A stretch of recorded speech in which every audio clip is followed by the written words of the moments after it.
Oli ku There is Still Hope, channel y'essuubi. Kale tubalamusako yonna gye musinzira okutulabira gwali mu ggwanga Uganda ate n'awali emitala w'amayanja. Weebale nnyo, Mukama tukwebaza olwabulise kinoomu, Omwoyo Omutukuvu atuluŋŋamye okuyita mu Kristo Yesu, Mwana wa Katonda omulamu tusabidde. Amiina era amiina ddala. Ali lwabagamba eddogo gye liri nga muwakana. Eddogo gye liri mu nsi.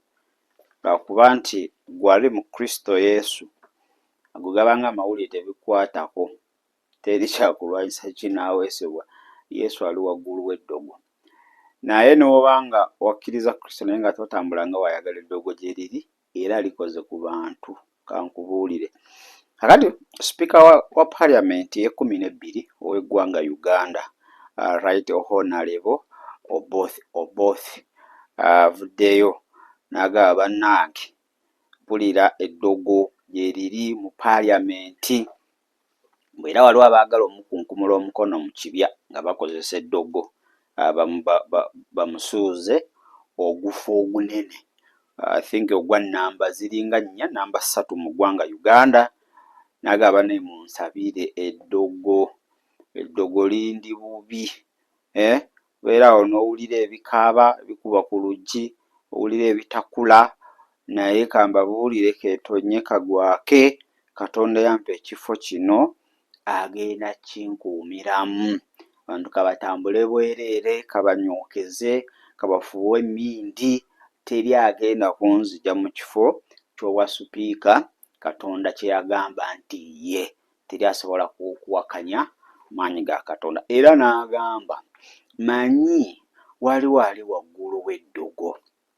Okitegeera ebyo ebigambo byane Sipiika Right Honourable Oboth. Naye n'agamba eddogo liri mu Paalamenti, baagala mulwanyisa lwanguzi, abamekesi b'enguzi ebawoomeranga ng'omubisi gw'enjuki. Baagala mu kubanga bamulemesa, kubanga enguzi kwakutudde kwayagala aginyige agifulumye Paalamenti y'eggwanga Uganda. Tayagala ddala kuwulira kigambo nguzi mu Uganda, kigambo nguzi mu Paalamenti. Bukati abagiwoomerwa bo batandise dda okuba nga banyookeza omudagala, batera okuba nga bamulemesa ekifo. Akati njagala owulirize Sipiika w'eggwanga Uganda, Honourable Oboth. Tusobola okuba nga tetweyongerayo. Parliament, everyone saying there is witchcraft, but I know somebody who is above witchcraft. That's the person I believe in. He cannot give me the opportunity to set my foot there and he disappoints me. The God that I believe in cannot make a woman pregnant and fails to give that woman the strength to push the baby. So I'm now pregnant with some changes for Parliament. Pray that these things come to pass, that the Parliament of Uganda will have a lasting impact. They will say there was one man who came from Bukedi and he did A, B, C, D for the building of this country called Uganda. Whether they will take witchcraft, whether they are Kufuaring Mindi, that is nonsense in Jesus' name. And some of them who are involved in witchcraft, they would rather stop. Because I believe God is the one who takes vengeance on my side. If you continue, those who have tried, they have failed, and failed miserably. From Parliament, it should not be Tororo, again, or Bukedi, anywhere, that they are talking about corruption in district, or giving of jobs, you buy. Really, because that's what I'm fixing at the other side. So we want a clean background this way. And we cannot effectively do that work at the national level without doing it from our districts. We believe we are going to achieve a lot of things. Even me, I'm expectant. I want to see roads come up. I want to see hospitals. I want to see. Otherwise, why would I be a speaker? and have the same things the same way. There must be a change.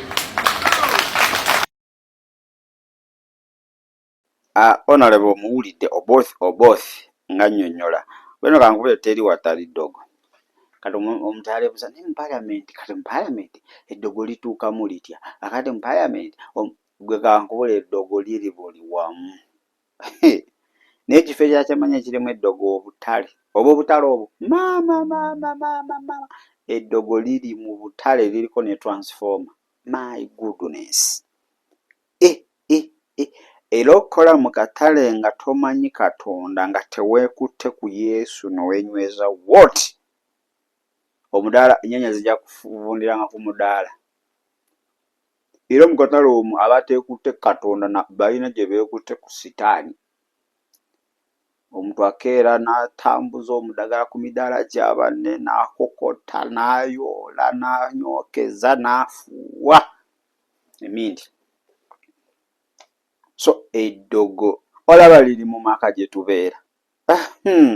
Gumanyi eddogo eriri mu maka abakyala baliisiza abaami babo abatali ngamba bano abatamanyi Katonda. Weewaawo ate waliwo n'abalokolerokolo. Ekigere ekimu kiri mu nsi, ekimu kiriwa, ekimu kiri mu kkanisa nga agayisa gaagavundu alemye okgatereeza alowooza waliwo omujja wamufuuyira emmindi. Kabali n'alemutte okukola ku mpisa ze n'asalawo naye agende mu ddogo anti basobole okuba nga bakola ki baganda bagamba batya nti ono wakufumbira ey'omutwe oli naawe n'omufumbira ey'ebigere ne mwenkanya evvumbe. Kakati abamu amaka gayuuga lwa mpisa mbi nga just need to adjust amaka gasobole okuba nga gafuula nga teri akuloga teri akufuuyira ddagala nga gwe wennyini gwe kizibu. Naye waliyo amaka amala nga eddogo lirina ne transformer. Aye naddala nekituuka ku basajja bano abalina abakazi abangi gana ng'olina banna abasajja balidde omudagala ono n'akulisa kiri oli n'akulisa kiri oli anti competition. Kati omudagala ogw'oli ogunaasinga okukola oba ogunaasinga okuwunza gy'ojja okumala ennaku ki ennaku ennyingi. So ne mu maka mulimu eddogo mweriri abantu balooza abaana b'abannaabwe ne basiraana. Oli n'akuloga empapula n'oba nazo naye nga mazima ng'emyaka gyonna gye wakeeranga ku makya n'ogenda ku ssomero wakootakoota mu gaalumonde. Empapula zaafuuka piro. Kitegeera oli asobologa munne n'awunyanga ekyennyanja ekivundu. Nga omwami yekka yakuwulira ng'owunyanga ekyennyanja ekiduze. Abalala bonna balaba smart girl naye nga omwami kasita asembera waati aba takyagala na kudda waka. So eddogo gye liri. Eddogo liri mu ofiisi ezo ez'enjawulo. Oli n'asooka asimbira muno omudagala bamugube mu ofiisi ye agiddemu. Kati ffe abamanyi Kristo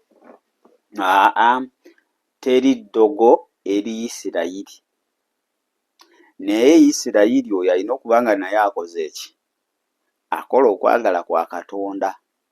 Kati sipiika kyakugamba nti yamanyi waliyo omuntu ali waggulu w'eddogo nga ye Katonda. Abo bonna abaagala olumuloga oba abamuloga abatamuza omudagala mu paalamenti munuune ku vvu. Mukama yamugonnomolako ogufo abe nga agutwala mu maaso ye eyagumuwa tanaba gumuggyako. Kakati mmwe okumala ebiseera mwali badde mbu mwegattako musobola okuba nga ate mukola ki mulwanyisa enguzi efumbekedde mu ggwanga Uganda ate ne tufuula ne Uganda eyeeyagaza. Okitegedde agambye Katonda yamuluŋŋamya mu byakola byonna. Katonda kati waba ali kulwanyisa enguzi Katonda yabamuluŋŋamiza. Kati gwe n'ova eri n'okola ki toyina ky'oyinza mukolako. Alina akanyumidde mu Katonda akkiriza omukazi okufuna olubuto tasobola mumma maanyi gasindika mwana ate tubalabako bangi abasobola olemererwa. Bangi balemererwa nga yalufuna kwali kwagala kwa Katonda. Naye ate eddogo ne lisooka liyingirawo awo, bambi abamu ne batasobola kubanga bakola ki, badda n'ewaka, obulamu ne bugenderawo. So kisobokera ddala honorable. Eddogo gye liri honorable nkubuulire. Era honorable tufuneyo olunaku tujje mu Parliament tugisabire. Parliament eyo yeetaaga kusabira, omuddagala guli omwo, kasita naawe ndowooza obirabye, Mukama akubikulidde. Okitegedde? Ofiisi simanyi bano bameeya banaye eddogo, abantu abamu bayitamu lwa ddogo. Si mu Parliament mwokka, abantu abamu balina ebifo lwa ddogo, ng'omuntu yaloga abantu. Bakuloga, bakuwa kakati kankubula eddogo eriri mu politics, bakuwa akakonge akaliko akalulu ng'omanyi gw'ogenda okulonda, n'otuuka wali kontro yonna, omukono ne peeni n'ekinkumu nga amaanyi amalala ge gagirina. Ogera nga tiiki ogikubye walala, oyinza n'okuddamu amagezi ng'oli waka, oba n'obutaddamu magezi ng'oli waka, naye sooka olindeko. Anti amubeera mu kasenta munyumya. Lindako, gundi yabadde ku namba mmeka? Nti ani gundi? Ati gundi yabadde namba 2. Nti muleke nammwe. Yabadde namba 2. Ate ani yabadde namba 4? Nti oyo gundi. Mukama Katonda wange. Nti wateekenze mmeka? Namba 4. Naye nga wavudde eno nga ogenda tiiki nga abadde namba 2 waggulu. Naye wali kisoboka. Ukankubuulire, mu nsi muno mulimu amaanyi ga mirundi egi. Waliyo amaanyi agasinga gonna aga Katonda, naye waliyo n'amaanyi agaagala okwegulumiza genkaninkane n'aga Katonda. Kati gano agaagala okwegulumiza buli lwe gakusanga nga toyimiridde, nga toli ku sayidi y'agali maanyi, ate nga teweewaddeeyo nnyo, gakutwala. Okitegedde? Gakutwala. So Speaker agambye, there is no sense. That is no sense in Jesus' mighty name. Ebyo byonna ddogo biki, simanyi ofiisi waliwo yagirimu, simanyi n'emulema, simanyi biki, ebyo byonna mu Kristo Yesu temuli makulu. Mu Kristo Yesu temuli ki? Tekuli makulu, kuba Mukama yanuŋŋamya. So onale basabye mumusabire. Kale ndowooza mutegedde lwaki oluusi ba MP balonda ebitaliyo mu Parliament.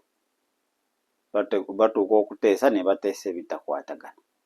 Batuuka okuyisa ebiteeso ne bayisa ebitakwatagana. Waliyo eddogo mu bukiiko obwo bukomitiizi, mbu naye waliyo eddogo. Nekyo kirina kuba obvious. Ofiisi nnene naawe, naye aleeta eddogo aliyisa. Poza ensi y'omwoyo terina limitation. Tekikwetaagisa kugendayo physically. Ensi y'omwoyo ensi y'omwoyo nti oba guna ayagala kusimba ali omudagala, si kiteeka alina okujjawo physically. Ne mu spiritual asobola okikola. In fact asobola okukozesa omu ku bakola mu ofiisi n'aliyingiza nga n'oli alimu tamanyi, bamwambala. That is spiritual possession.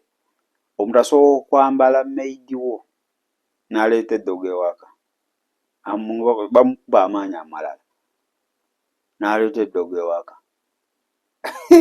Saakubuulira, ensi ey'omwoyo giveeko gwe.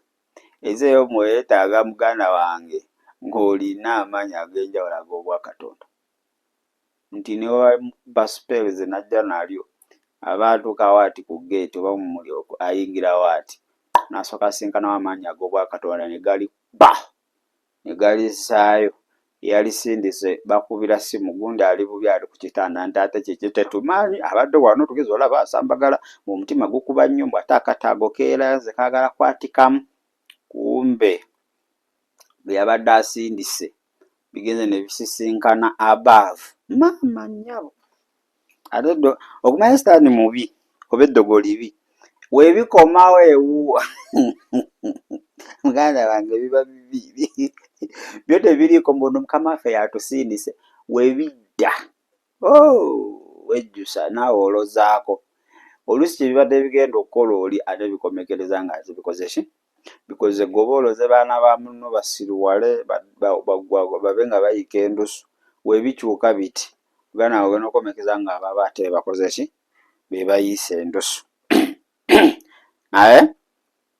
naye sipiika waffe wuuyo waati waatusabye tumusabire adde abamu bagamba nga akaabye mangu yakayingira ofiisi eddogo atandise oddikaaba muganda wange oyagala amala emyaka emeka waaba alina okubikkulirwa mukama kwamulaze wawalabidde ekintu alina okwogerera wadde oyagala asirike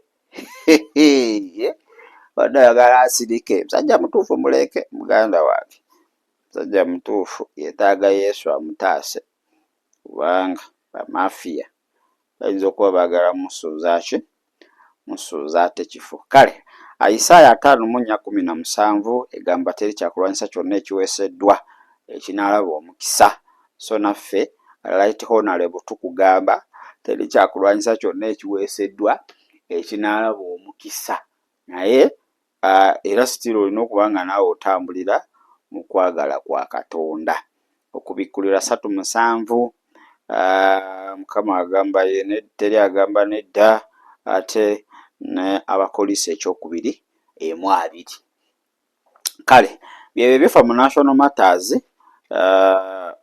Honorable Oboth asabye mumusabire ate temugamba ate abagambye bukyali ba intercessor mu abasabi prayer request yiyo Honorable abasabi ate mwadde mwagala agende mu Masaka ate nga bamuloga ate agende mu bamuloga neddiira abadde alina okujjawa mu kkanisa ate ekirungi akoze public request buli omu to whom it may concern kantago kansasanga mbu ebbaluwa gwewandiika to whom it may concern mbu yenna gwe kikwatibwako kakati gwe wenna gwe kikwatibwako Honorable wuuyo asabye temusabira ye yekka bana by the way ekintu kino kyayogedde it is a national matter tekiri ku ye yekka